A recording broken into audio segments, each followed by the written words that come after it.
Among the letters of Gaius Plinius Caecilius Secundus, or Pliny the Younger, we find one of the earliest extant ghost stories on record.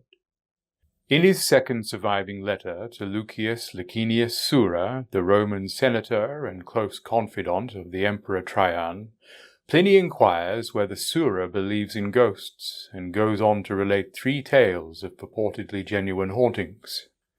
The second story, and the most detailed, concerns a haunted house and a restless spectre encountered by Athenodorus, a genuine Stoic philosopher from the 1st century BC.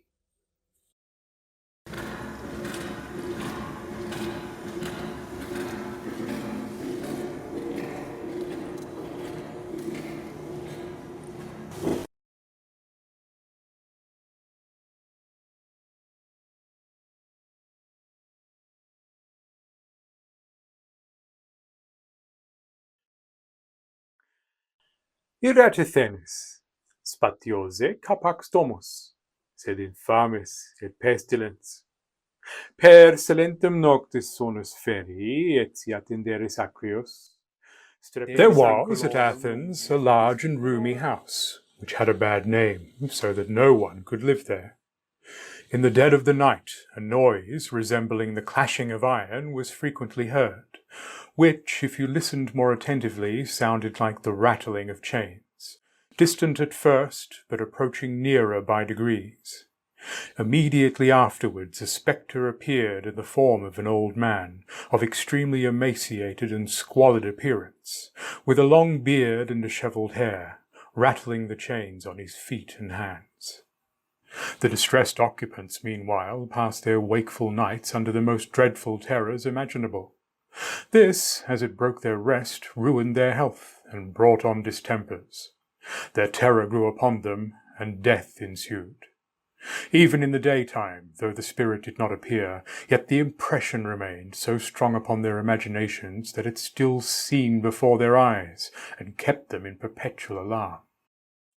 Consequently, the house was at length deserted, as being deemed absolutely uninhabitable, so that it was now entirely abandoned to the ghost. However, in hopes that some tenant might be found who was ignorant of this very alarming circumstance, a bill was put up, giving notice that it was either to be let or sold. It happened that Athenodorus, the philosopher, came to Athens at this time, and, reading the bill, inquired the price. The extraordinary cheapness raised his suspicion. Nevertheless, when he heard the whole story, he was so far from being discouraged that he was more strongly inclined to hire it, and, in short, actually did so.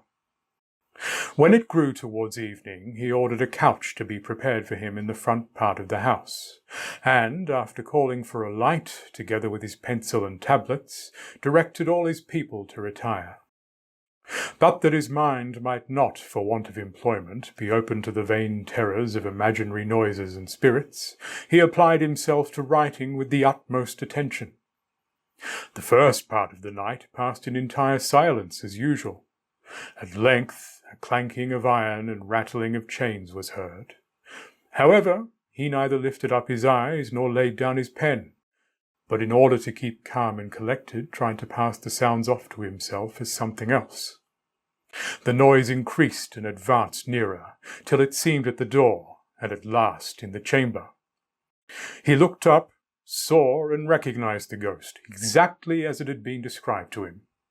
It stood before him, beckoning with the finger, like a person who calls another. Athenodorus, in reply, made a sign with his hand that it should wait a little, and threw his eyes again upon his papers. The ghost then rattled his chains over the head of the philosopher, who looked up upon this, and seeing it beckoning as before, immediately arose, and, light in hand, followed it. The ghost slowly stalked along, as if encumbered with its chains, and, turning into the area of the house, suddenly vanished. Athenodorus, being thus deserted, made a mark with some grass and leaves on the spot where the spirit left him. The next day he gave information to the magistrates, and advised them to order that spot to be dug up. This was accordingly done, and the skeleton of a man in chains was found there, for the body, having lain a considerable time in the ground, was putrefied and moulded away from the fetters.